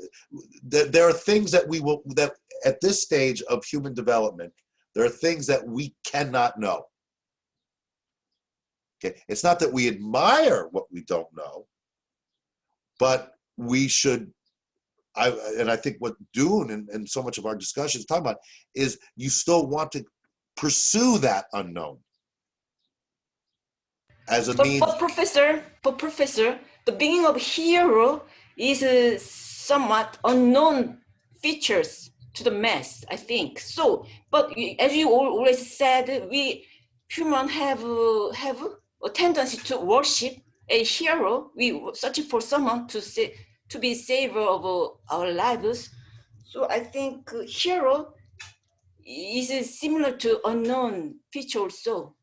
Absolutely. That's exactly the tie-in I'm looking to be realized here. So when we look at the Fremen and how they look at Paul as a savior, right? Because he's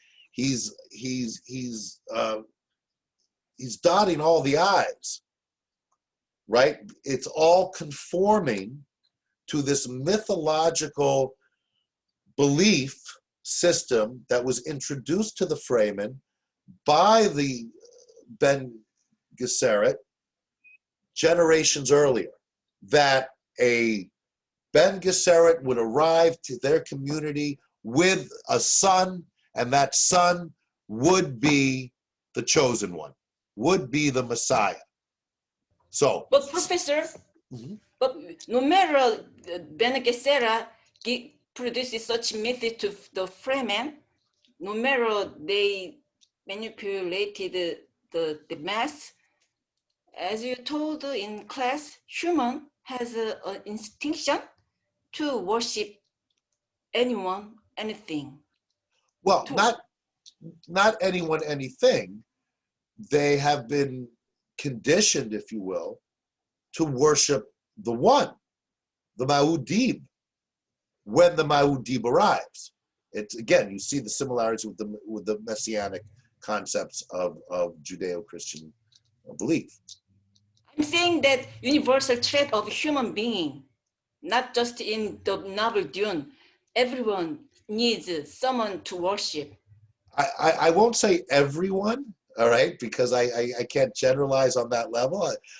But history demonstrates that societies, for the most part, overall, are looking for leaders, someone to guide them, and ultimately to guide them towards a better life, to a type of salvation. For the most part in the history of humankind, that has been in a spiritual, religious sense. The break from religious certitude allowed for more people to gravitate to look for that in the political realm. But it still takes on those qualities, those theological qualities of something beyond our understanding. So it had to blend this unknown theological quality into the political. And in doing so, again, the study of fascism is one of the most obvious ways to see this, because the fascist leaders were worshipped like gods. The adoration was on the same level as the adoration that Catholics have for the Pope. Giving those leaders otherworldly presence. They're not us. There's something more than us. That's what, in the 60s, part of the countercultural rebellion was saying, no, they're not. Kennedy, again, was the last one to achieve a semblance of that. But then he was taken away. And after that, the void, and that's when during that decade, we can't look to the religious, and we can't look to the political, and we can't look to the fusion of that, because they're no better than I am. So where do you look then? And that's when there was this turn inward, to look for a hero within. With the same, you have to function in a political reality, and with the same desire to have answers to unknowable questions. But where do we find it if we don't have the leadership to do that? And that's what led to a rebellious attitude of self-exploration and a rejection of authority. You guys are wrong, right? Symbolically, the end of that idea of these leaders, symbolically represented in Kennedy, because of the glamour that was associated with the way that the media and everyone else elevated him to that stature, especially after the Cuban Missile Crisis, which came across most people, and certainly in the United States, that Kennedy handled it brilliantly. He won the day. He stared down Khrushchev. Khrushchev caved. That's the doubt, certainly was the general perception in the early 60s. So we have someone that we can say, oh my God, maybe there is someone still who can take care of this. And then boom, he's cut away. And then they're replaced by Lyndon Johnson, who didn't have any of those type of qualities. The issue, which we'll talk a bit more about next week, when looking in and experimenting with drugs and music and lifestyles that were antithetical to the traditional lifestyle ideas of the 50s and the 40s and the 30s and all the way back. So we have the hippie movement, right? We're growing our hair long, and we're wearing bell bottoms and all kinds of things, and we are not conforming because we need to find something new. We don't necessarily know what it is. We don't have direction.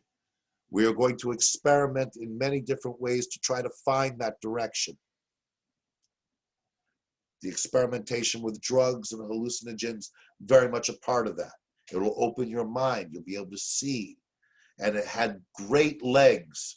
It led to some great moments in contemporary history of how protest and rebellion led ultimately to the withdrawal of the U.S. from the Vietnam War and other changes, the civil rights movement under Johnson, because of protests, because of Martin Luther King. Again, looked at as a leader. Remember, Kennedy's gone. We have this experimentational period of the 60s. A few leaders along the way emerge, different kinds of leaders. Martin Luther King, Bobby Kennedy makes a resurgence. And both of them were assassinated as well. So trying to find new forms of leadership, trying to find things within ourselves, within themselves, that could show them answers and so on, ultimately failed in many respects. Because if we look at what happened, well, the 70s were more a generation of looking at the 60s and their idealism that they can change the world, right? Reshape the whole way that we deal with leaderships and life, and have that utopian vision. In the 70s, by the time after Watergate and Nixon, the corruption being of that level, no, forget it. Just take care of me, just me, the me generation of the 70s. Sex and drugs and rock and roll, that's it. I don't care about anything else. Tune out of politics, tune out of community, anything. I don't care. It's all about me now. Of course, that can't sustain itself. And that bleeds into the 80s, the age of Reagan. And then that is the beginning, I would argue, 79, 80. Most pivotal, probably, of the post-1950 era. I would argue nothing is not more impactful than 1968 and all the riots and everything that happened in 68 as an example of this type of rebellious attitude. Nothing is more significant to our current state of affairs than 1979, 1980. It's when there was another shift, a dramatic shift, both East and West. And then what it represented was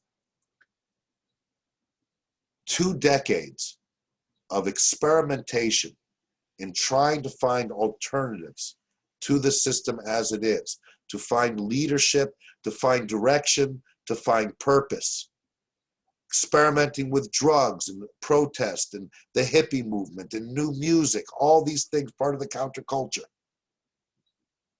By the time we get to 1980, there's a general consensus that it doesn't work. And there was a slingshot effect to go back and find traditional type of leadership, both religious and political. And that has been continuing right up to today. But that's for, worldviews part 2. We're not going to be able to get there. But I touch on it, and I'll circle back to it to some degree. Okay, so the importance of these, as you see, I just read this, and look how much comes out of it. Okay, this particular chapter is revealing. It goes back to, I'm not going to go through it in detail. We just don't have time. But remember, I was telling you the theme, the idea that your true potential can only be realized when you have to go through extreme hardship, right? That reveals your true capabilities. It's reiterated to us here in this discussion between Howitt. Remember, he's the mentat. He was Leto's mentat, who was captured and is now working for the Baron. And they have this discussion where it's revealed in detail, which the mentat knows, but the Baron didn't, of where they recruit the Sardaukar. Right? Remember I talked about it at the beginning of class. And he reveals it to him. And you've never wondered where the emperor gets his Sardaukar? This is Hawat explaining it to the Baron, reminding he's a Mentat. And he explains here why did the Emperor turn against the House Atreides, right, and join the Harkonnens. And he turned against them because the Duke's War Master, Gurney, we all know Gurney Halleck, and Duncan Idaho had trained a fighting force, a small fighting force, to within a hair as good as the Sardaukar. So what's being emphasized here is the need to have a fighting force to maintain your position of power and to continue the ideological impetus of your worldview. The threat for the Emperor was that the Duke was training a fighting force that could threaten his Sardaukar, who are invincible. And they're invincible, as he explains, well, again, I won't go through it in detail, because they were trained and recruited from a prison planet that had those kinds of hardships that would allow them to be this tough. The point being here is that the Fremen who beat the Sardaukar are living in a similar harsh environment. So we see this in terms of the Fremen and their military and fighting prowess, but of course we're also always trying to bring it back to Paul. And that Paul has to go through tremendous hardship before he can fully realize his potential as well and his strengths. Right? So this is a running theme through the novel. And how does that, again, we want to be thinking about how that relates to our world. And where are our strengths and what have our strengths come out of? Has our situation in difficult situations as a society led to improvement or greater strength? It's a tough question. But this is one of the things that's being explored certainly here, and we want to keep our eyes on it. Again, this just breaks it down into how they know. The Salusa Secundus is the planet, the prison planet where they come from.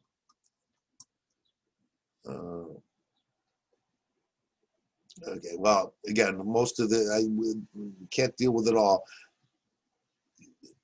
They're planning on how to proceed, remember, with the Baron and Hawat now working together.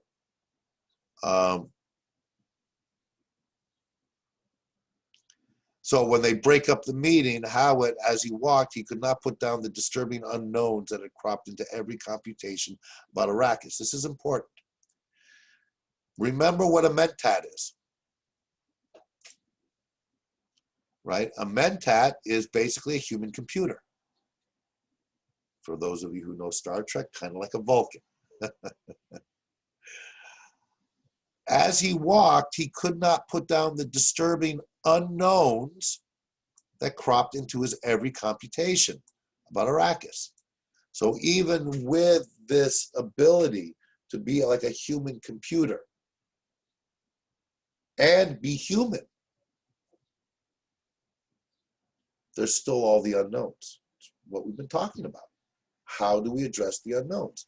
This new religious leader that Gurney Halleck hinted at from his hiding place among the smugglers, this Wadi, that's Paul. They're hearing that the Fremen have a new religious leader. And it's Paul. They don't know it's Paul because he's being known by his religious name, if you will.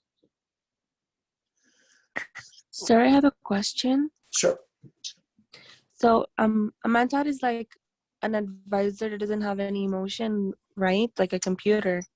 Well, he still is human, so he still has some level of emotion, absolutely. But okay.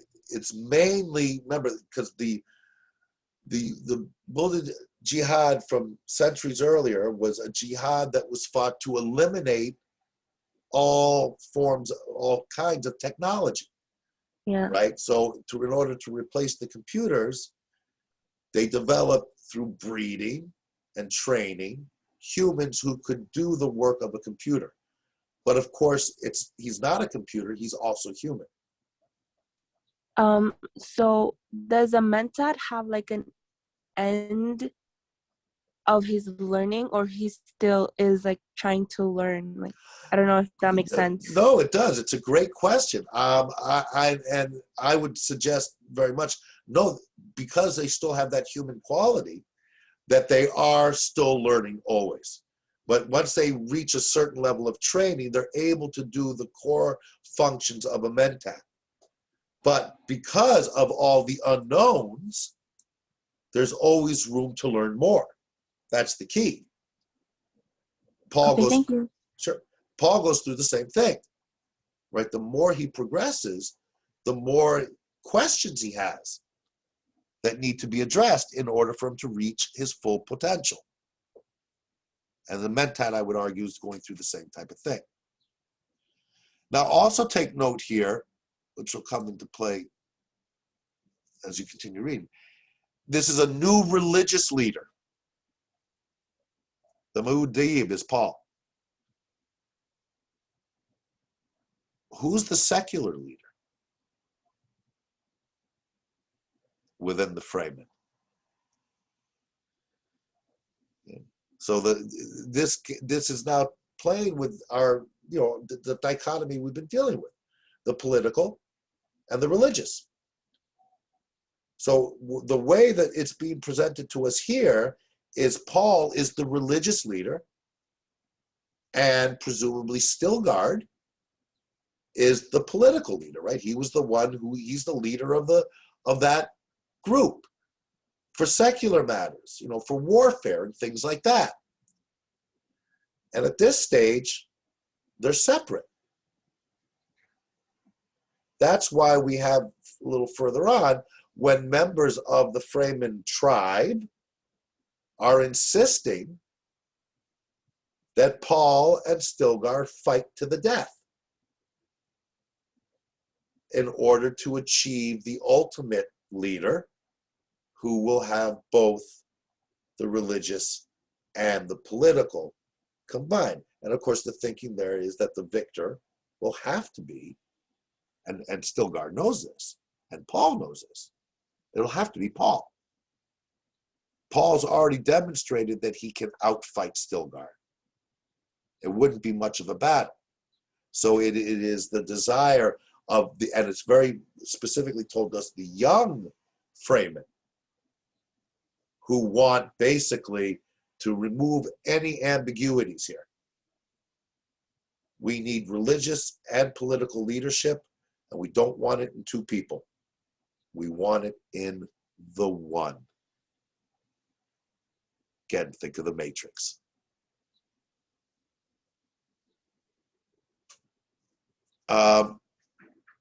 Then we got 20 minutes, so let me,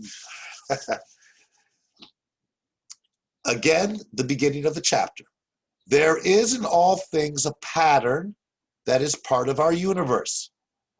These you need to read carefully. Fair warning. Again, you should anticipate you're going to see some of these on the exam.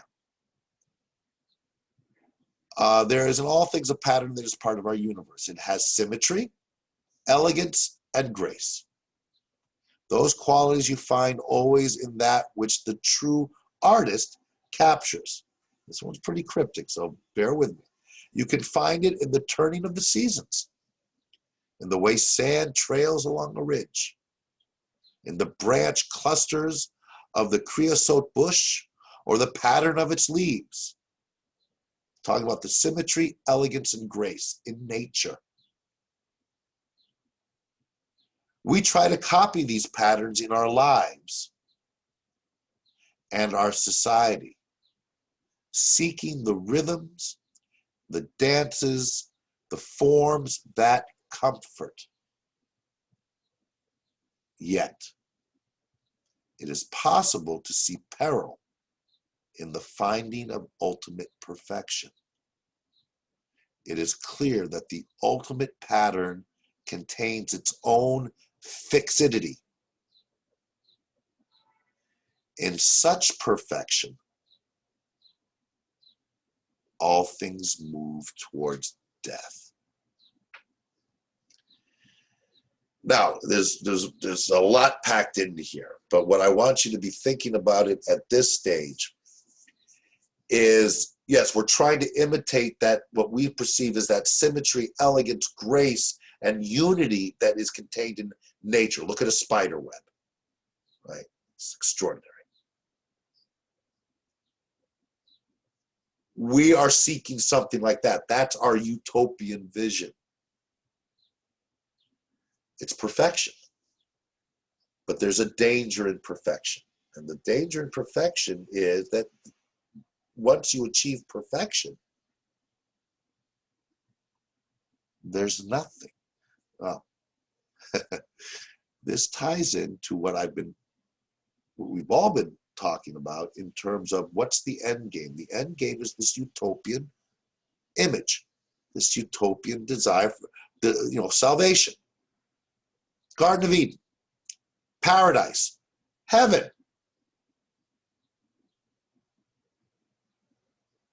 To try to recreate that on earth, if you achieve it, then what do you have to live for? I'll jump to another entertainment that deals with, if anyone's familiar with the Twilight Zone, which is a TV show from the 50s and 60s about, kind of horror stuff. There's an episode of the Twilight Zone. Bear with me. The main character is a gangster, murderer, thief, and so on. And the story opens with him in a gun battle with the police. He gets shot. When he wakes up, he's in another world. And it's bright and clouds, with a white stark background. And he's, oh my God, where am I? Am I dead? Oh my God. And then this character appears, Sebastian Cabot, great actor from those days. Big man, looks like Santa Claus. And he says, yeah, you're dead. I'm here to guide you through your death. I want you to know that you are in a place where anything you want, you can have. Absolutely anything. And the guy's going, yeah, what are you talking about? Anything. Whatever you want. Okay, I want to go and gamble and win $1,000. Poof, there's a casino materializes. He's allowed to go in and he gambles and he wins. And he's like, whoa, this is so cool. And he starts experimenting with all the things and he can't lose. Anything he wants, he gets. He wants, a bottle of scotch appears and he is loving it. And he's a bit surprised, right? Didn't expect this to be where he'd end up. This goes on. And suddenly he stops enjoying it as much. He starts getting frustrated. He's saying, well, if I know I'm going to win every time, what's the point? Now it's no fun playing gambling because there's no possibility I'm going to lose. And everything I want, I have. So I'm not getting any joy out of it. I'm not getting any fun out of it. It's all the same. And he goes up to Sebastian Cabot and says, this is terrible. I thought that, heaven was supposed to be perfect. And Sebastian Cabot looks down at him and starts to laugh and says, oh, my dear sir, whatever made you think that you were in heaven? He was in hell. So that speaks to this. In such perfection, all things move towards death. Once you achieve everything is perfect, then what? You'll be thinking about that in terms of Paul. who is working with all his abilities and training and having his following. Remember, what's coming up, Paul's not there yet. Those of you who've read far enough to know that what comes up shortly after this is he's got to ride the sandworm. He's got all the, he's created, remember, it's been 2 years. So he's adopted to the ways of the Fremen. He has his own personal bodyguards now, trained, right? Fremen who are highly trained. So now we're talking about making the Sidurkar look like nothing. We're talking about like the best of the best of the best.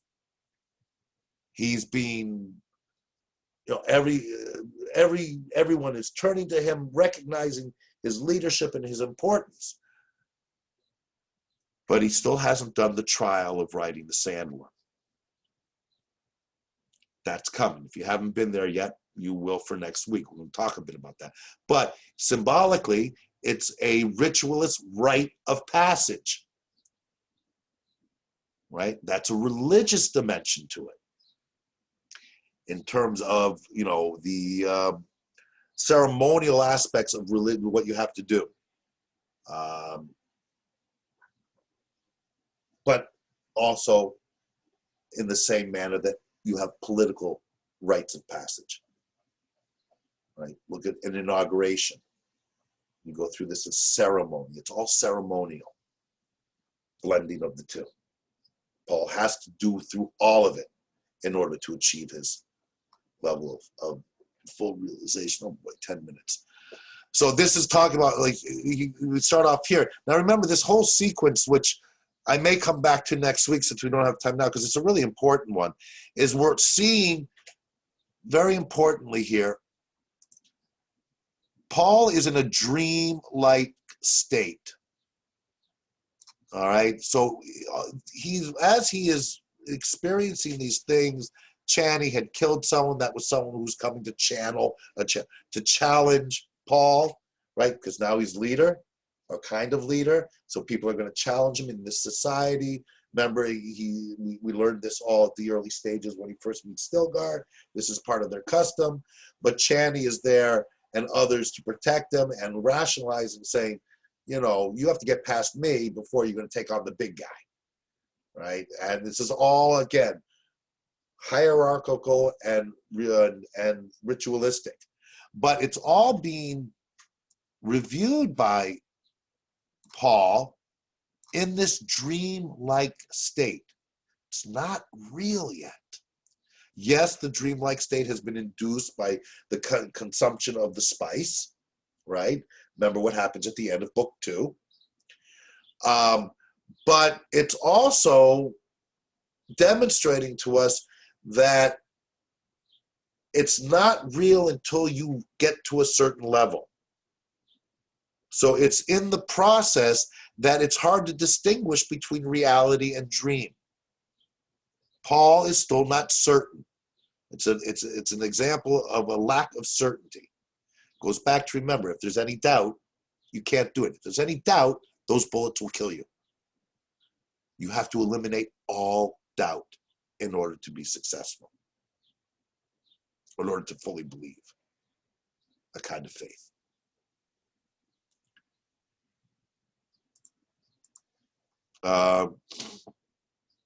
Yeah, it's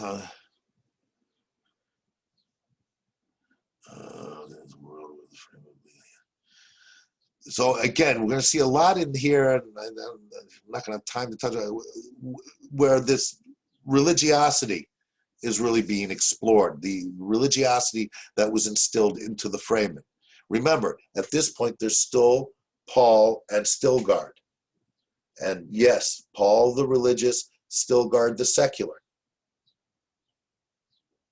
We'll have to see how that materializes, but nothing can be fully, Paul can't be fully accepted as a Fremen until he passes through the ritual of riding the sandworm. And then we're going to be asking ourselves the question, is Paul ever really a Fremen? Because the chosen one, the Hayawith, is not just for the Fremen. The Ma'udib is for the Fremen. But what Paul has been designed for by the Ben Gesserit, when the breeding of the Highwit, what's it called? The Highwit, oh God, I can remember the pronunciations. The,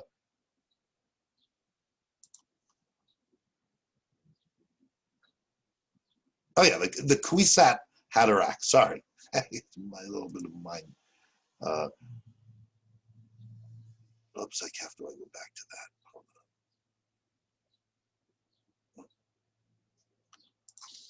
that.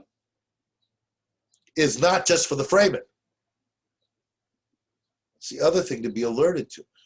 Remember, he's not a Fremen per se. He's an outsider. What's going to be his ultimate position? Fremen believed he had this true existence into the al-Mithal, the world of similitudes, that metaphysical realm where all physical limitations were removed. This is part of the religious thinking that has been instilled into the Fremen. We'll come back to this next week when I will be focused more on the specific religious components here. You want to be looking for any of these descriptions of that religiosity, of any aspect of the novel. Jessica was fearful of the religious relationship between himself and the Fremen. Paul knew this. She didn't like the fact that people of both Sikhs and Graben referred to Muad'Dib as him. And she went questioning among the tribes, sending out her Sayadina spies, collecting their answers and brooding on him. Jessica's looking after Paul. She isn't fully cognizant of what he's evolving into either. But she's recognizing very specifically the religious relationship between Paul and the Fremen. Right? She had quoted a Ben Gesserit proverb to him, when religion, let's take a look, we'll wrap it up with this. When religion and politics travel in the same cart, the riders believe nothing can stand in their way. Their movement become headlong, faster and faster and faster. They put aside all thought of obstacles and forget that a precipice does not show itself to the man in a blind rush until it's too late. Yes. Important. Very.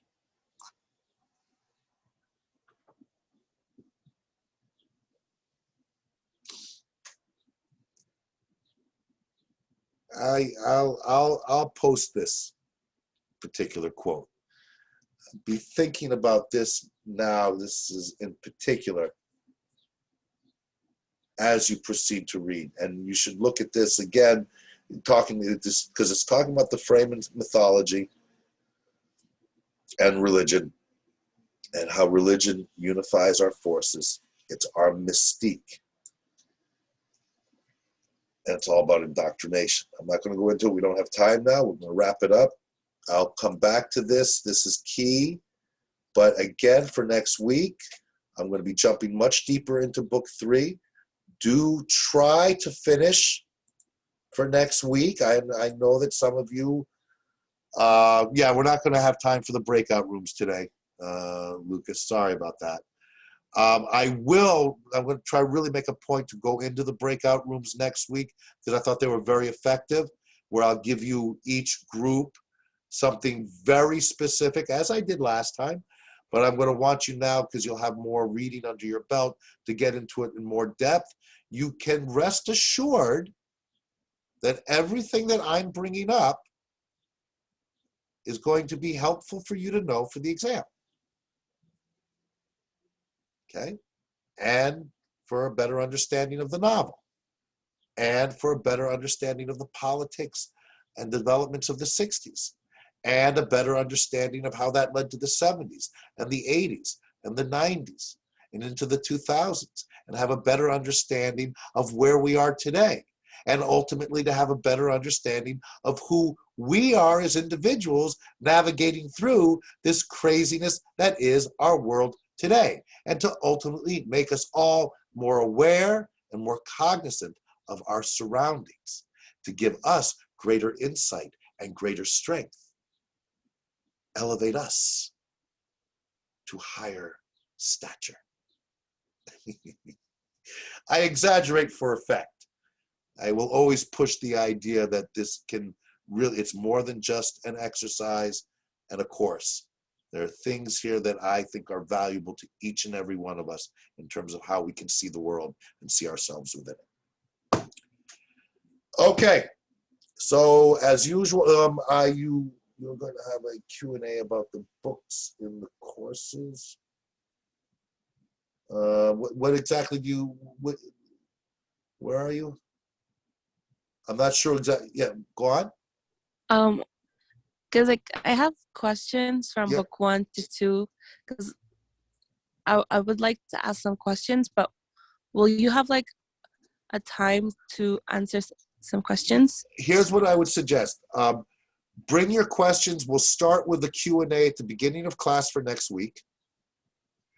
And if we're not able to address them, or if you have any that are really on your mind now, two things. One is you can send them to me via mail and I can try to answer them that way, or make arrangements to meet with me one-on-one if there's a lot of questions, or if you feel that the questions can't wait till next week. And that goes for everyone. Okay. Everyone, if you, yes, you want to bring your questions. But keep in mind as well, Famila, if these are questions relating to book 1 and book 2,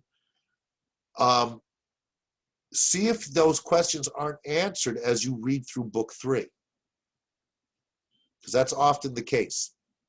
So be looking to see if those questions can be answered as you continue reading. And then, of course, I will meet with you to discuss them, and I will make myself readily available, anytime, but certainly in the week leading up to the exam. So if we want to arrange to meet along the way, we will find a way to do that, okay? And I will also be getting more information to see if that exam can be moved to another date, so that we have that extra class. Because for all intents and purposes, we lose 2 classes. We lose the class, our last class on the 21st, and we lose the class on the 14th as well, if that class is spent just doing the exam. All right, so I'm going to see what I can do, but as it stands now, you should anticipate that the exam will be on the 14th. So plow ahead with the reading. Send me your questions, make arrangements to see me. Look to answer your own questions as you continue reading. Write your questions down. We'll start class next week with questions. Okay? Okay, thank you. All right, everyone. We'll see you next week. Enjoy Thank you, sir. enjoy the reading. Sure, Thank you bye. so Bye. much. Bye. Bye-bye. Sir, Yes.